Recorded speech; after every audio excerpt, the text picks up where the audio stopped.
Ambati silks Kanchipuram sari store now in Vijayawada. Exclusive పట్టు saris, సల్వాస్ and lehengas. నమస్తే అమ్మా. నమస్తే అమ్మా. అమ్మా, ఉమ్. ఉప్పు వల్ల ఉపయోగాలు. అమ్మా, ఆ. ఉప్పు లేకపోతే అసలు ఏముందమ్మా? అసలు రుచే లేదేమో. దాని పేరే రుచి. ఆ. ఉప్పుని రుచి అంటారు. ఆ ఉప్పు కూరలో వేయకపోతే, కూర కదా ఏ పదార్థంలో అయినా ఉప్పు లేకపోతే దానికి రుచి లేదు. ఎందుకంటే మన లాలాజలంతో కలిసి మనకి రుచిని కలిగించే లక్షణం ఉప్పుకి మాత్రమే ఉంది. ఉమ్. అయితే మనం ఏమనుకుంటాం, కారానికి సంబంధించిన చోట ఉప్పు అనుకుంటాం కదా, ఆ. కానీ తీపి చేసేప్పుడు కూడా చిటికెడు ఉప్పేస్తారు. ఎందుకంటే నాలుక దాని రుచిని ఆ. స్వీకరించడానికి. ఏ రుచినైనా స్వీకరించడానికి. ఉప్పు చిన్న మాధ్యమం. ఆ. బెల్లంలో అయితే ఉప్పు ఉంటుంది కనుక బెల్లంతో చేసే తీపి పదార్థాల్లో వేయరు, కానీ పంచదారతో చేసే తీపి పదార్థాలన్నిట్లో చిటికెడు ఉప్పేస్తారు. ఉమ్. అప్పుడు కానీ మన నాలుక రుచిని స్వీకరించలేదు. అవునమ్మా. అది రుచికి సంబంధించింది. ఉమ్. ఇండస్ట్రియల్ వేస్ట్ మాత్రం ఉపయోగపడదు. అందుకే ఏదైనా మనం ఊరగాయ పెట్టుకుంటే నిలవ ఉండాలంటే సముద్రపు ఉప్పు మాత్రమే ఉపయోగపడుతుంది. ఉమ్. అంతేగాని మనం అయోడైజ్డ్ ఉప్పు లేక ఇండస్ట్రియల్ వేస్ట్ ఇది వాడేటటువంటి దాంట్లో తెచ్చి వాడేటటువంటి ఉప్పు ఉప్పగా ఉంటే ఉండొచ్చేమో కానీ నిలవ ఉండదు. ఉండడానికి పనికిరాదు. అవును. మొట్టమొదట నిలవ ఉంచడానికి, మనకి నాలుకకి రుచి తెలియడానికి ఉపయోగపడుతుంది. రుచి అంటాం. చేసిన పదార్థం నిలవ ఉండడానికి ఉపయోగపడుతుంది. మనం కూర పప్పు చేస్తే ఉప్పు తక్కువైతే మధ్యాహ్నానికల్లా వాసన వస్తుంది. సమానంగా ఉప్పు పడితే సాయంకాలం దాకా అవునమ్మా. వాసన రాదు. అదే ఊరగాయలు నిలవ ఉండాలంటే ఉప్పు అవునమ్మా. ప్రధానమైనటువంటిది. అది కూడా సముద్రపు ఉప్పు. ఉమ్. ఇది నిలవ ఉండడానికి ఉపయోగపడుతుంది. అంతేకాకుండా ఉప్పుకు ఉన్నటువంటి మరొక లక్షణం ఏమిటంటే వాతావరణంలో ఉన్నటువంటి ప్రతికూల స్పందనలను అది గ్రహిస్తుంది. ఉహుం. అంటే నెగిటివ్ వైబ్రేషన్స్ ఏవైతే ఉన్నాయో వాటన్నిటిని ఉప్పు గ్రహిస్తుంది. అందుకే ప్రధానంగా మిగిలిన చోట్ల మనం దాన్ని వాడం, కానీ పిల్లలకి దిష్టి తగిలితే ఏం చేస్తామమ్మా? ఉప్పుతో తీస్తాం. ఉప్పుతో తీస్తాం. ఉప్పుతో తీయడానికి కారణం ఏమిటంటే కూడా చెప్పాను కదా, ఆ. మన శరీరంలోనూ ఉండేటటువంటిది లవణాలు ఎక్కువ ఉంటాయి, నీరు ఎక్కువ ఉంటుంది కనుక మన తక్కువ ఏదైనా సరే తక్కువ శక్తి ఉన్నది ఎక్కువ శక్తిని ఆకర్షిస్తుంది కదా తనలోకి. అవును. మన దగ్గర నెగిటివిటీ ఎక్కువ ఉన్నట్టయితే ఉప్పుతో ఇట్లా తిప్పితే ఉప్పు మనలో అధికంగా ఉన్న నెగిటివిటీని అంతా తీసేసుకుంటుంది అది. ఓకే. అందువల్ల పిల్లలకి దిష్టి తగిలితే వాళ్ళు ఏడుస్తూ ఉంటే, చికాకు పడుతూ ఉంటే దిష్టి తీస్తే వెంటనే ఊరుకుంటారు. దీనికి శాస్త్రీయంగా ఏమన్నా చూపిస్తారా అని కొంతమంది హేతువాదులు ప్రశ్నిస్తే, శాస్త్రీయంగా తర్వాత చూపిస్తాం కానీ ప్రస్తుతం ఏడిచే పిల్లల్ని ఊరుకోబెట్టడం మాకు ప్రధానం. ఊరుకున్నాడు కదా, అంతే. తర్వాత చూద్దాం శాస్త్రీయత. ప్రధానం నీకు రిజల్ట్ ఓరియంటెడ్. అంతే. ఇది దీనికి ఈ దిష్టి తీసే ప్రక్రియ ఏదైతే ఉందో దీన్నే ప్రాణిక్ హీలింగ్ అన్నటువంటి పేరుతో చౌకోక్ సూయి మొదలైనటువంటి వాళ్ళు చాలా గొప్పగా దాన్ని ప్రచారం చేశారు. ఇది ఒక భాగం. అందులో కూడా ఉప్పుతోనే కదా మొత్తం అంతా నెగిటివిటీని తీసేసేటటువంటి ప్రక్రియ.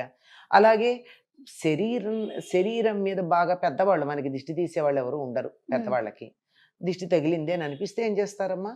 ఒక చారుడు ఉప్పు తీసుకెళ్ళి నీళ్లల్లో వేసి స్నానం చేస్తారు. ఎందుకంటే పెద్దవాళ్ళు కదా తీయాలి దిష్టి. అలా లేనప్పుడు అలా తీస్తే కూడా ఆ దిష్టి పోవడం ఒకటే కాదమ్మా, ఎనీ నెగిటివిటీ, ఒక చికాకు, ఏదో ఒక విషయం మీద మనం మనసులో బాధపడ్డాం, సరిగ్గా ఉండలేకపోతున్నాం, స్థిరంగా ఉండట్లేదు మనసు అంటే ఉప్పు నీళ్లతో స్నానం చేస్తే క్లియర్ అవుతుంది. అలాగే ఇంటికి నెగిటివ్ థాట్స్తో ఎవరైనా వస్తారు అంటే ప్రత్యేకంగా మన మీద కోపము శత్రుత్వం ఉండకపోవచ్చు, కానీ మనం చూడగానే వీళ్ళు ఇంత బాగున్నారే, వీళ్ళ పిల్లలు ఇంత బాగా చదువుకుంటున్నారు, నా పిల్లలు ఇంత బాగా చదువుకోవట్లేదే అన్న చిన్న భావన కలగచ్చు. వాళ్ళది తప్పేం కాదు, వాళ్ళు దుష్టులు దుర్మార్గులు అని చెప్పలేం, కానీ మానవ సహజమైనటువంటి బలహీనత.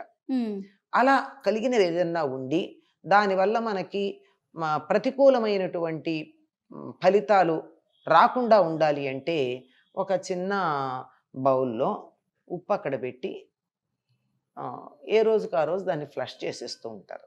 అంటే మళ్ళీ ఇక్కడ అక్కడ మొక్కల్లో వేయకుండా, అక్కడ పడేయకుండా, ఇక్కడ పడేయకుండా ఫ్లష్ చేసేస్తే ఇంకా బయటికి వెళ్ళిపోతూ ఉంటుంది. ఇది ఒక పద్ధతి. ఇదేమీ కాకుండా కూడా చాలా మంది ఏం చేస్తారంటే కొంచెం ఉప్పు తీసుకెళ్ళి బాత్రూంలో పెడతారు. ఎందుకంటే ఎక్కువ నెగిటివిటీ వచ్చేది బాత్రూంలో నుంచి. ఎక్కడ చెత్త ఉంటే అక్కడి నుంచి వస్తుందమ్మా. అంతే.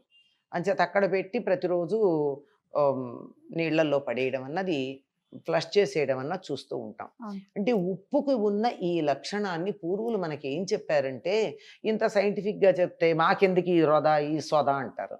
అందుకని పిల్లలకి దిష్టి తీయడానికి వాడడమే కాకుండా ఉప్పు తొట్టె మీద మూత లేకుండా ఉండద్దు, విషం అవుతుంది అనేవాడు. ఉమ్. మూత లేకపోతే విషం. ఎట్లా అవుతుంది విషం అంటే, పాములు విషం కక్కుతాయి, ఇట్లాంటివి పిల్లలకి అర్థం కావడానికి చెప్పడం.